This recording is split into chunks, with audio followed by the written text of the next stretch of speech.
یہ جو رمضان المبارک کا آخری عشرہ ہوتا ہے نا، یہ بڑا قیمتی ہے۔ میں پہلے بھی دوستوں سے عرض کرتا رہتا ہوں کہ ہم نا یہ آخری 10 دن اکثر بازاروں میں گھوم کے گزار دیتے ہیں۔ بخاری مسلم میں حدیث ہے، سیدہ عائشہ صدیقہ رضی اللہ تعالیٰ عنہ فرماتی ہیں آخری 10 دن جو رمضان کے ہوتے تھے حضور خود بھی بیدار ہوتے تھے، ہمیں بھی بیدار کرتے تھے۔ رسول پاک صلی اللہ تعالیٰ علیہ وآلہ وسلم نے پتہ ہے روزے دار کی فضیلت کیا بیان فرمائی؟ اللہ کے محبوب صلی اللہ تعالیٰ علیہ وسلم فرماتے ہیں کہ رب فرماتا ہے ابن آدم کا ہر عمل اس کے لیے ہے، روزہ میرے لیے، اور فرمایا میں خود جزا دوں گا روزے کی، میں خود جزا دوں گا روزے کی۔ اور حضور فرماتے ہیں روزہ ڈھال ہے، جو شخص روزہ دار ہو وہ بےہودگی سے، فحش گوئی سے اجتناب کرے۔ اور اللہ کے محبوب صلی اللہ تعالیٰ علیہ وسلم فرماتے ہیں اگر کوئی شخص اسے گالی دے، اگر کوئی شخص اس سے جھگڑا کرنا چاہے تو پتہ کیا جواب دے؟ اسے کہے بھئی میں روزے دار ہوں، میرے منصب کا تقاضا نہیں کہ میں تیرے ساتھ الجھوں۔ اور رسول پاک صلی اللہ علیہ وسلم فرمانے لگے اوہو اتنی بڑی بات۔ حضور فرمانے لگے، یہ صحیح مسلم کے لفظ ہیں، کریم محبوب فرمانے لگے مجھے اس رب کی عزت کی قسم جس کے قبضے میں محمد عربی صلی اللہ علیہ وسلم کی جان ہے، حضور فرماتے روزہ دار کے منہ کی خوشبو اللہ تعالیٰ کے نزدیک قیامت کے دن مشک کی خوشبو سے بھی زیادہ بکت والی ہوگی۔ اس کے منہ سے جو خوشبو آتی ہے قیامت میں مشک پیچھے رہ جائے گا، اور رب کی بارگاہ میں صرف روزہ دار کے منہ سے۔ اگر تیرے منہ کی خوشبو رب کو اتنی پسند ہے تو تجھے بھی تو اپنے منصب کا خیال ہونا چاہیے۔ میرے رسول پاک علیہ السلام نے فرمایا روزہ دار کو 2 خوشیاں ملیں گی، ایک خوشی اس وقت ملتی ہے جب وہ افطار کرتا ہے، اور فرمایا ایک خوشی اس وقت ملے گی جب وہ اپنے رب سے ملاقات کرے گا، جب وہ اس سے ملے گا تو اس وقت روزہ دار کو خوشی ہوگی۔ بخاری مسلم میں حدیث ہے، سیدہ عائشہ صدیقہ رضی اللہ تعالیٰ عنہ فرماتی ہیں آخری 10 دن جو رمضان کے ہوتے تھے حضور خود بھی بیدار ہوتے تھے، ہمیں بھی بیدار کرتے تھے۔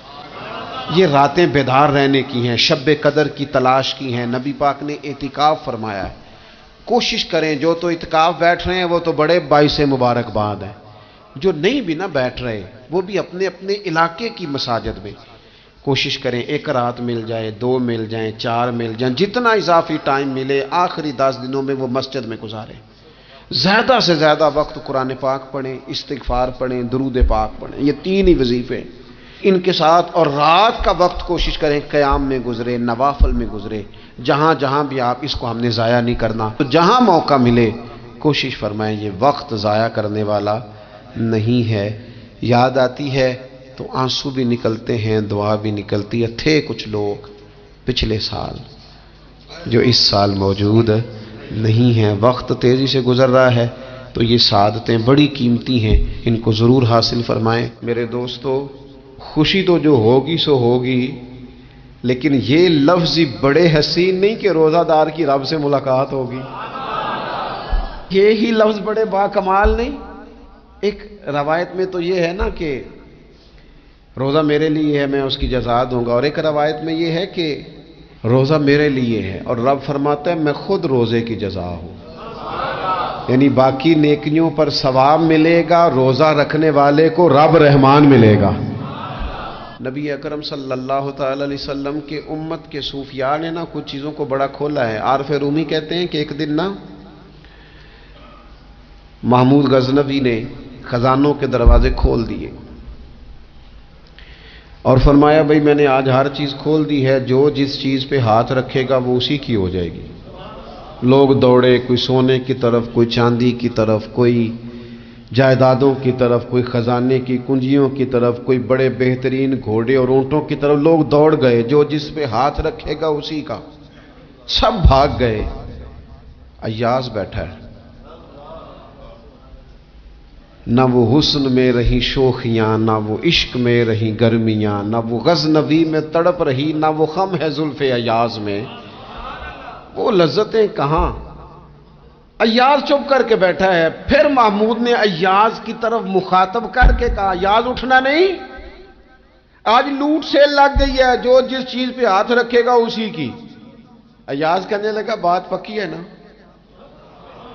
تو محمود خوش تھے، موڈ بڑا اچھا تھا، کہا بالکل پکی ہے۔ تو ایاز کہنے لگے چلو ٹھیک ہے۔ ایاز اٹھے، پیچھے سے جا کے نا تو محمود کے کندھے پہ ہاتھ رکھ دیا، محمود کے کندھے پہ ہاتھ رکھا۔ محمود کہنے لگے یہ کیا بات کا، آپ سے میں نے پوچھا تھا بات پکی ہے، جو جس پہ ہاتھ رکھے گا اسی کا نا۔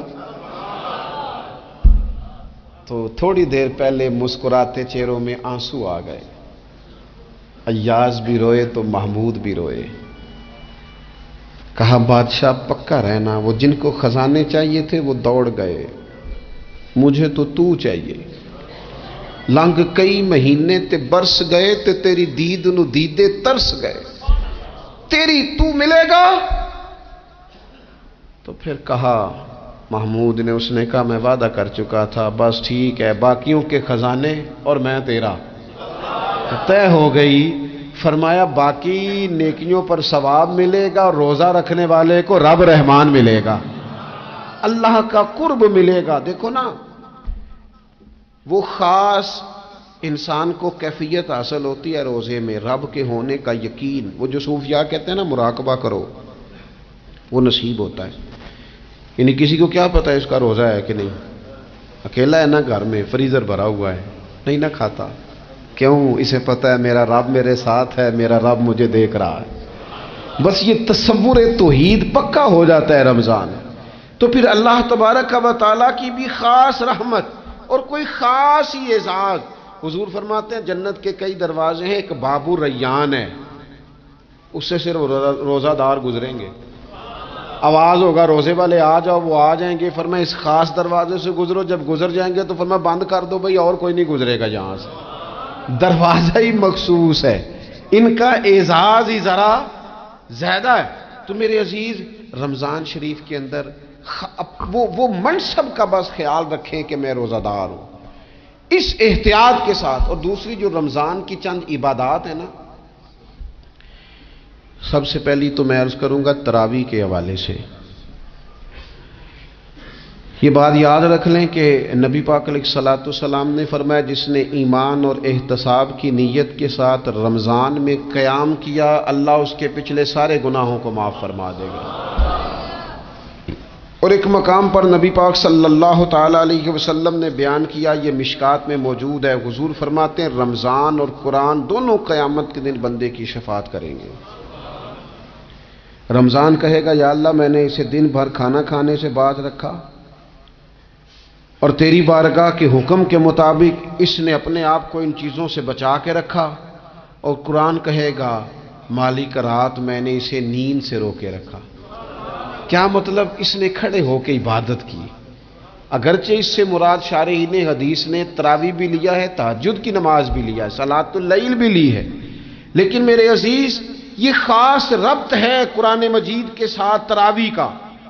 مسنون ہے رمضان کی راتوں میں قرآن مجید اور تراویح کا پڑھنا۔ اگر تھوڑی سی نا طبیعت میں صرف تبدیلی پیدا کی جائے، میں نے دیکھا ہے کہ جو لوگ کہتے ہیں نا میرا وقت بڑا قیمتی ہے، بڑی ساری جگہوں پہ آپ کو بیٹھنا پڑتا ہے، بیٹھیں آپ 2 گھنٹے بیٹھیں، 3 گھنٹے بیٹھیں۔ میں نے دیکھا ہے لوگ جاتے ہیں کسی دفتر میں تو رات کو ہی چلے جاتے ہیں اس علاقے میں، کھڑے ہیں، پاسپورٹ کے دفتر کھڑے ہیں، شناختی کارڈ کے دفتر کھڑے ہیں، امیگریشن کی لائنوں میں کھڑے ہیں۔ کچھ ذہن تو بنائیں کہ میں نے رات کھڑے رہنا ہے اور اپنے رب کی عبادت کرنی ہے۔ تراویح کو ذرا ذوق سے آپ اگر تھوڑا ارادہ کر لیں گے نا، یعنی کوئی ایسا مشکل کام نہیں۔ میری تو رائے یہ ہے کہ پہلے 3-4 دن ذرا جم کے ذہن بنائیں، اور تھوڑا سا نا روٹین کو بدلنے کی کوشش نہ کریں۔ جس امام صاحب کے پیچھے تراویح شروع کریں، کوشش کریں ساری وہیں پڑھیں، روٹین بدلنے سے بھی سستی آتی ہے۔